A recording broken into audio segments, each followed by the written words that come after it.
Greetings friends, That Gaming Author here, and welcome back to another episode of Let's Play Pokemon Crystal. In the last episode, we continued training up our team, and as you can see, we gained a fair amount of levels in the process of doing so. Now I believe my original goal that I mentioned in the last video was that I wanted to get Treble up to level 9 before putting Kippora Gabora in the lead of the party and having him mostly grind for our friend Kokichi. And that's what we're going to do today. So it shouldn't be too much more grinding. We're still going to spend a fair amount of time doing it because, like I've said before, I ultimately just want to make my team as good as they possibly can be. It's not as much making my team as good as they can be as much as it is just wanting to train them and be cautious, I suppose. Because I know this game's not exactly super difficult, but I do want to make sure we're strong enough to take on the trials that lie ahead. That's my ultimate goal when it comes to, well, this game in general. And Treble's almost up to level 8. Also, I'm sure you've noticed, but this is the first episode in the last 2 episodes that we're actually playing during the day. I am recording this right before 1 PM, and we can go ahead and check the Poke Gear, even though that's unnecessary, but like I said before, I just kind of enjoy the vibe of having a UI in the game that shows you the time, especially if it's real time.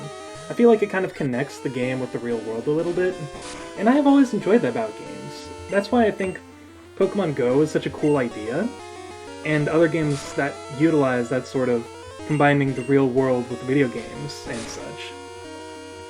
I can't remember what it was called, but I think Jared from the 8-Bit Drummer mentioned it in an episode of the Disc Only podcast, where there was a game he and his brother had where it was like you could scan barcodes, and it was kind of like Monster Rancher, where I think you'd get like a different monster from a barcode or something, and you could just raise the monster within it.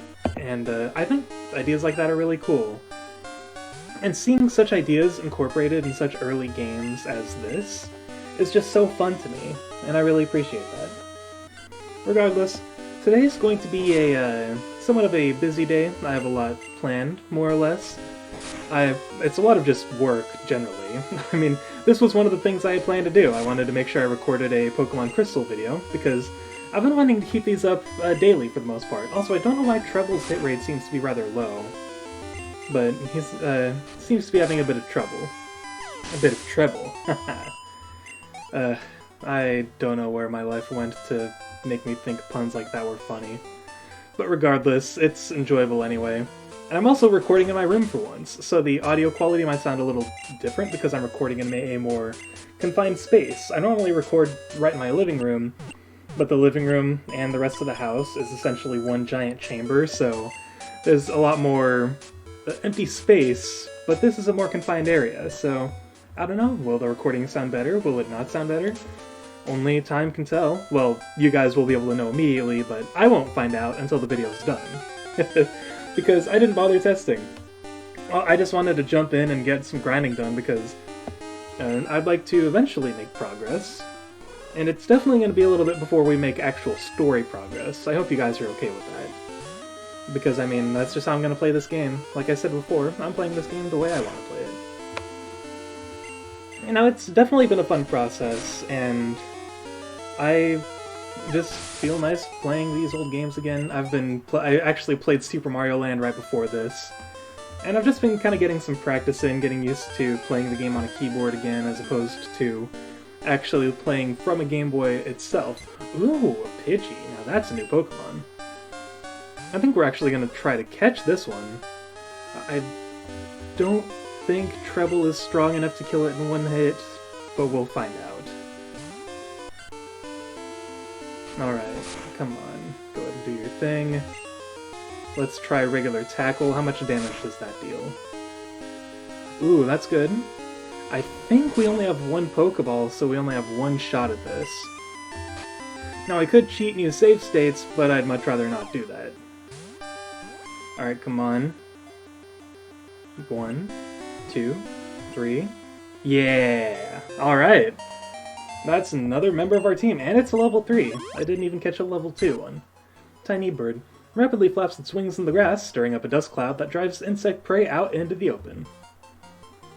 And now what will we name our new bird friend? I didn't consider that. I didn't actually realize you can encounter Pidgey during the day. I think it's because I've been playing at night so much. Let's see, what shall Pidgey's name be? Ooh, I just thought of a good one. I don't think anyone's going to get this because it comes from the Trails series and no one plays those games. Is that how you spell it? I think so. It's the name of a falcon one of my favorite Trails characters has just as a pet. Well, that's another Pokemon added to the party to kind of grind for a little bit, but I suppose we could probably wait on that. And I'll start focusing on progress once we've leveled up the Pokemon I intended on leveling up. And even so, I don't plan on leveling Kokichi up all that much early on at least. Because, like I said, Rattatas kind of take a long time to actually level up. It takes a lot of XP for them to get to the next level. Although, I do look forward to the day they get my favorite move of theirs, so that's something to look forward to at least. And now I could get into one more fight, but I don't want to risk getting unlucky and having the enemy Pokemon dealing a critical hit that may take out most of Treble's HP, so we're going to not risk it. Let's go ahead and heal up, and it'll heal up that Pidgey in the process. So that's nice. Oh yeah, I meant to pull up the Pokegear. I totally forgot about doing that. Let's do that once we leave. Alright, yeah, it is Tuesday, 1 p.m. I feel like these Pokemon episodes almost act as an extension of my vlogs, where my vlogs kind of are just me sitting down talking. This is me sitting down talking while also playing a video game at the same time. And that's always fun, I suppose. I mean, I hope you guys find enjoyment. Ooh, Gabora's about to level up too, that's awesome. Anyway, there's actually something I wanted to talk about, and I totally forgot that I mentioned it in my last vlog yesterday, the 21st. I went down a bit of a rabbit hole again. I mentioned that the whole reason I started doing ooh, Foresight, I don't think I'll ever need that, but whatever. I think I mentioned that I kind of went back and watched a whole bunch of my old videos, and oh wait a minute, we want to swap Kokichi with Treble. In the process of doing that, I just, it was definitely a nostalgia blast, and that made me very happy. And in doing so, I also sort of went on a nostalgia kick last night. Also, my apologies for my thoughts not being fully there. I'm not tired necessarily, I'm just very out of it, so to say. And, I decided to watch a whole bunch of... Oh, I meant to put Kokichi in the lead, okay. That's my bad. You know, that's okay. Gabora can get all the XP from this fight. It's not going to be much anyway, we're only fighting a level 2 Pidgey. But last night I decided to go through my old YouTube channel again, and one of my other sub-YouTube channels from back in the day, and watched a whole bunch of those videos, and one of them was a vlog I filmed, actually, in high school, where my brother and a bunch of friends of ours, and myself, were part of a Super Smash Bros. Brawl tournament.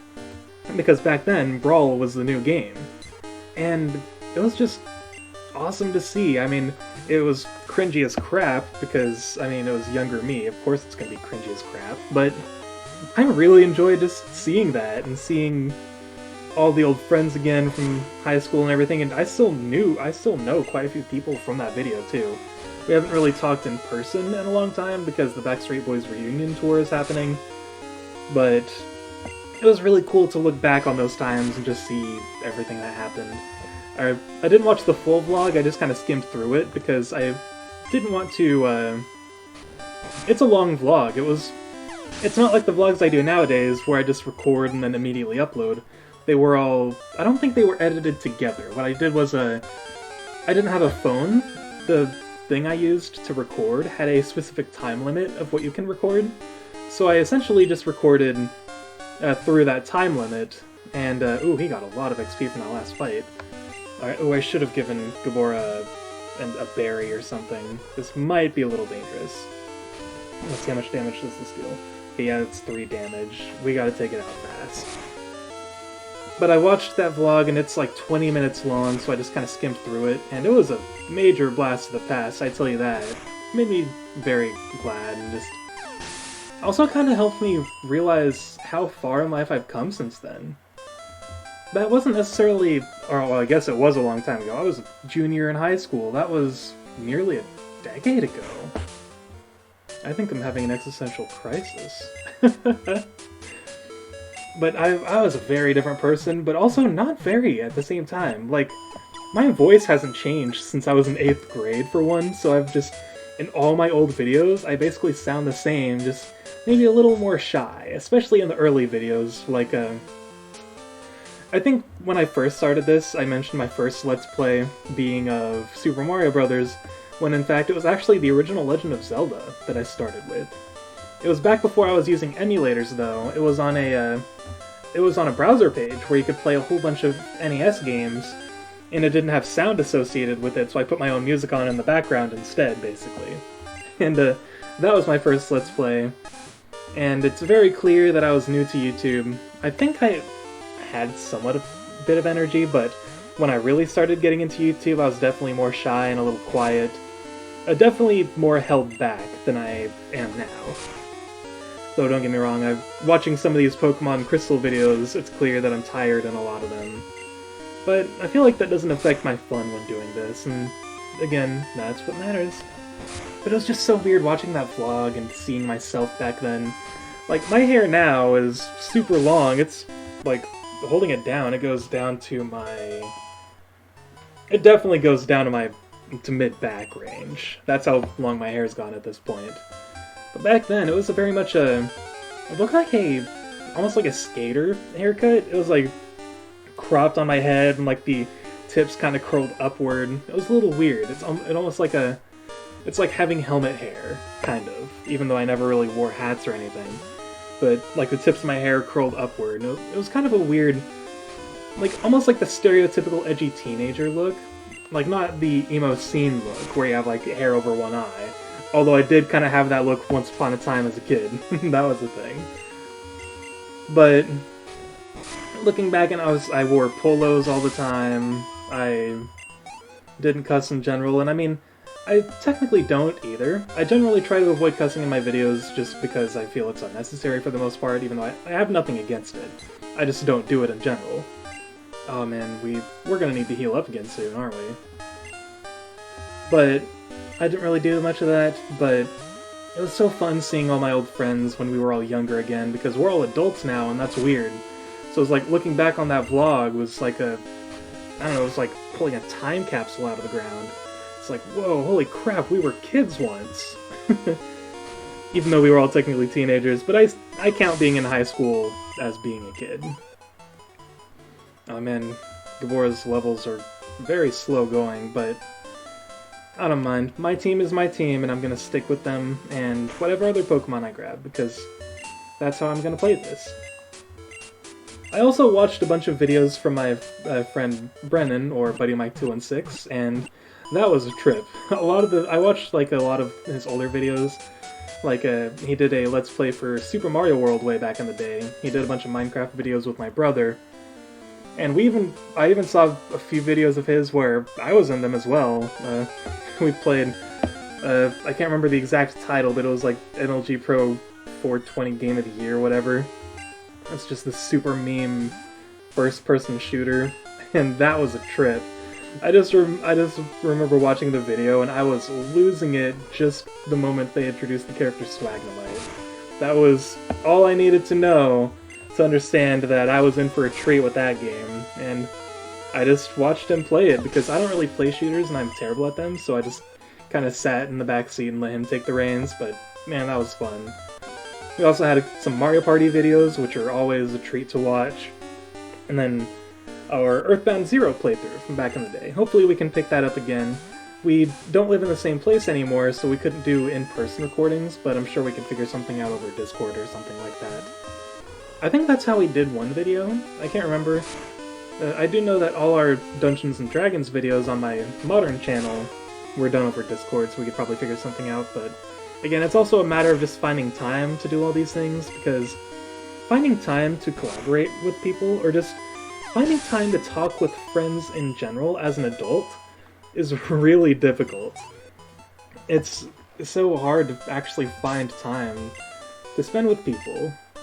And I'm sure any adult out there would understand. Or, I mean, maybe you're a high schooler who's just swamped with schoolwork as well. It's like the only time you can really see your friends is at school. Or, I don't know, is at school a thing anymore? Like, I feel like during the pandemic, everything's been out of whack, so who knows, maybe you can only see them over Zoom or something, or Discord if it's on your own spare time.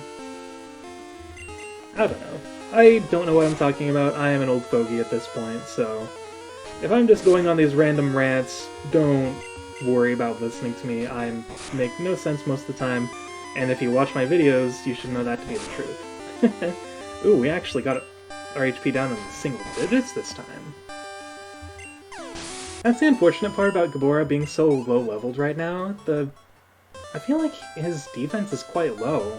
Like, most other Pokemon seem to deal about 3 HP worth of damage to him. I'm hoping that'll change eventually. It's been a long time since I played this game, so I don't remember how long it'll take Hoot Hoot to increase their level. I just know that Rattata takes a long time to level up, because that's the one that I have in most Pokemon games, and I remember that's the one that takes the longest to level grind the further along you get. He did gain a rather quick level while we've been in this particular patch of grass, but it's only been one level so far. Let's see where his XP is at, actually, once this fight starts. Let's see, where you at, Kokichi? Okay, yeah, he's still got a long way to go. We want to get Gabora up to at least level 7, or to a point where enemies won't wipe him out in just a few battles. What were some other videos I saw? I saw, I saw another video of my friend Buddy Mike's, and it was him playing a demo for an RPG Maker game I was making in high school.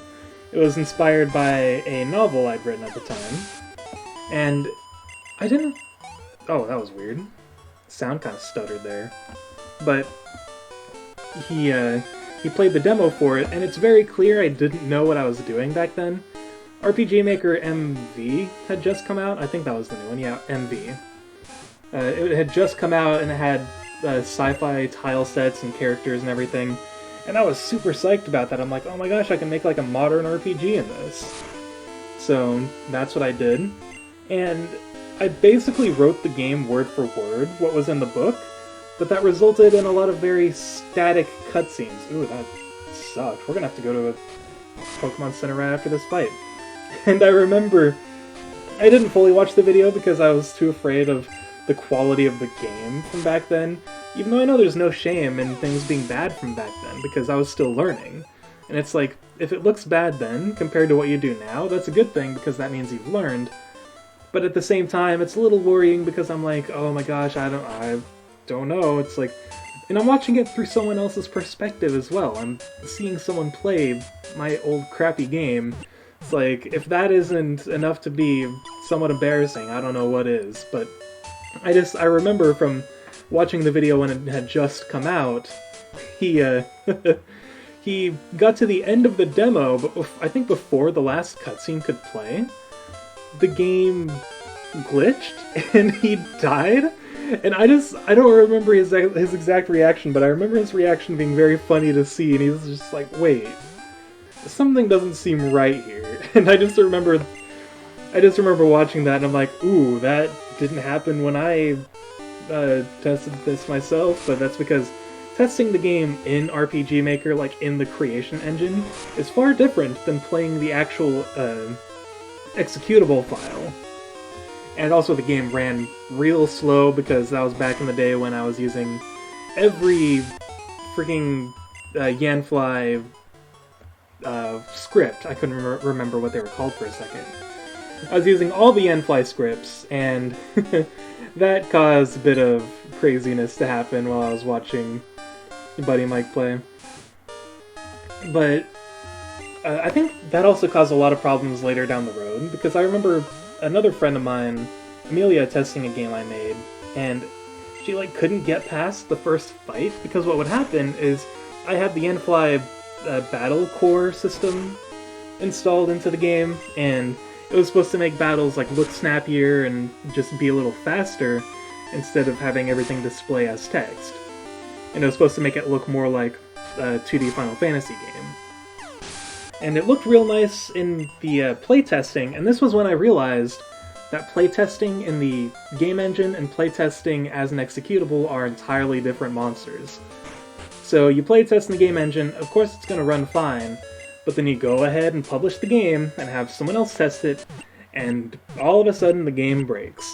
When Amelia would get into the fight, the game would just freeze, the music would still go, but nothing else would happen on screen, and it would just be stuck there, and she couldn't even like open a menu or anything, it would just be stuck. And, I mean, it sucked. That's just the simple way to put it. It sucked because I wanted my battles to look all fancy, but I very quickly learned that was not an option. So, I just kind of had to deal with the base stuff. The general core engine from Yanfly works just fine, but the battle core, for some reason, always gave me trouble. And I don't know if maybe it was something I was doing wrong or what, but that was enough for me to be done with it. Anyway, that tangent over, it was just really fun and seeing someone play a game I made. My buddy Corey, the Great Pikmin, he's played a game of mine. He played Escape the Wendy's, which was a fun little test game I decided to make when RPG Maker MZ came out, because I wanted to see what that one was capable of.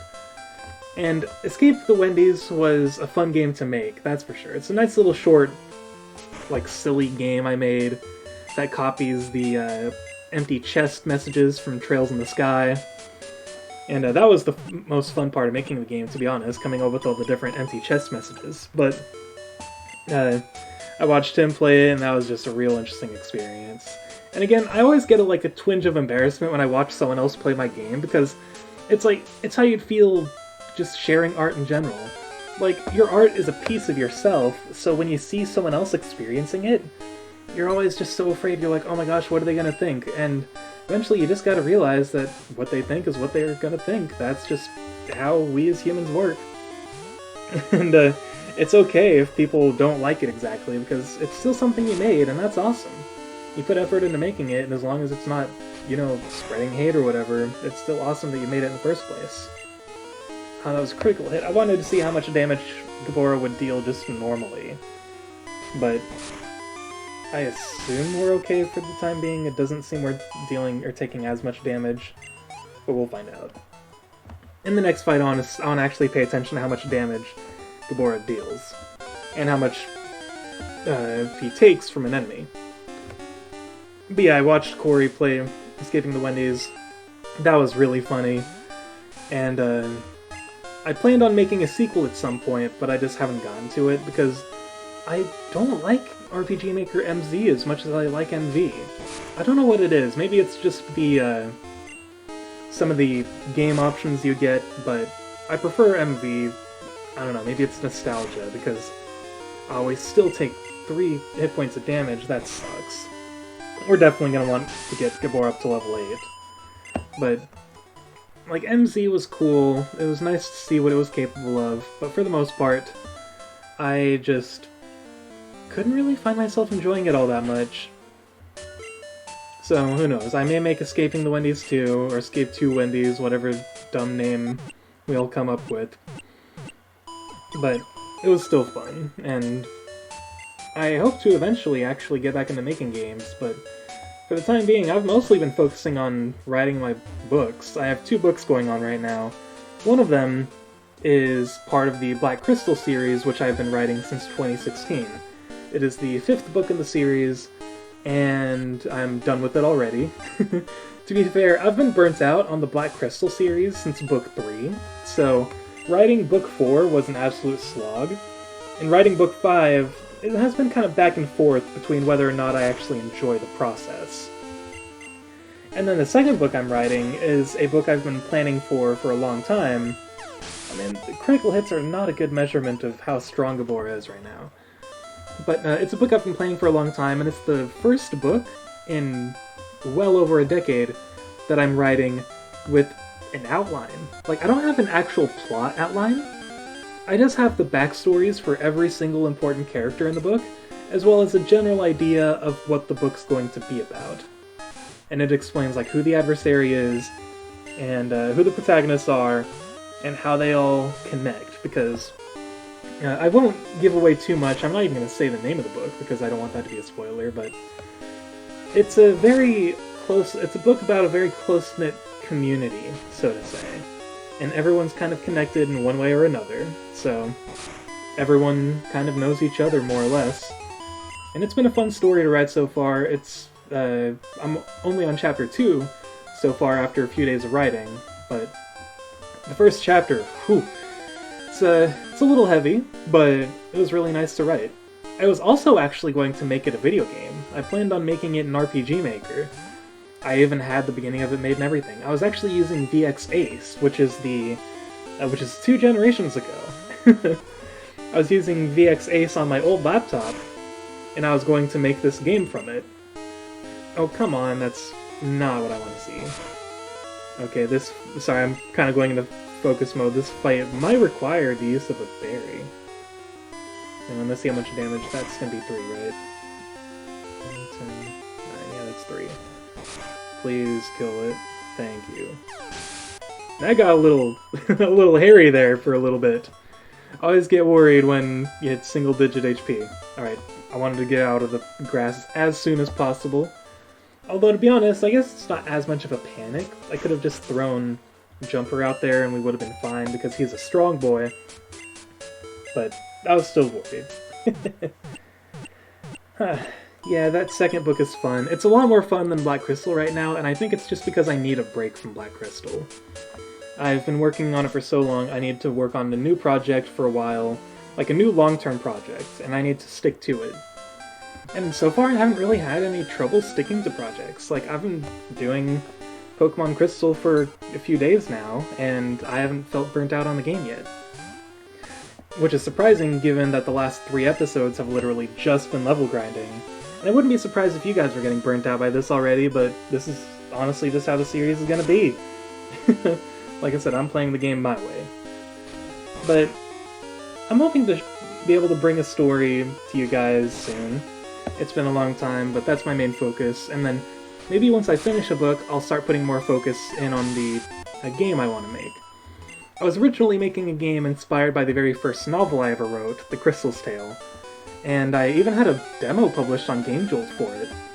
If anyone's interested, I could post the link to that in the description, or, you know, maybe that's exactly what I'll do if you just want to play the demo. The demo is kind of obsolete now because that version of the game has been lost. The PC I had broke, like, completely, so I just haven't been able to use it. So I've had to make the game again from scratch, which hasn't been too much of a problem. The only issue is, in making it from scratch, I'm also rewriting the entire script. Well, to be honest, the original game didn't actually have much of a script. This new one is going to have quite a hefty one, and it may prove to be a big, chunky boy in terms of word count. So, look forward to that. But, I'm hoping to not make it too slow, though. Like, I may revisit the script and write a more briefed version of it, or more consolidated version of it, where there's not as much filler text, so to say. I don't know if you can call it filler text, though, because it's all essentially just there to develop the characters in the world, and that's all important, but then again, the game's going to be so long anyway that there will be plenty of time to develop all of it. We don't need to develop everything right at the beginning. I think I just got a little too influenced by the Trails series, because those games are known for having absolutely massive scripts, and that's why it takes so long for them to be released in the US, because there's so much to translate, so the localizers have to spend years working on it, and, you know, I don't blame them one bit. Oh, I think I hear a cat meowing back there. I should definitely go ahead and give them attention, so I think I'm going to go ahead and call this an episode. My throat's also getting a little sore, so let's see, what time is it? 1, 2, 3, nice, good time to end on. So with that being said, next time on Let's Play Pokemon Crystal, we'll probably continue our grinding sessions and hopefully move forward. I hope you guys have a wonderful day, and I will see you next time.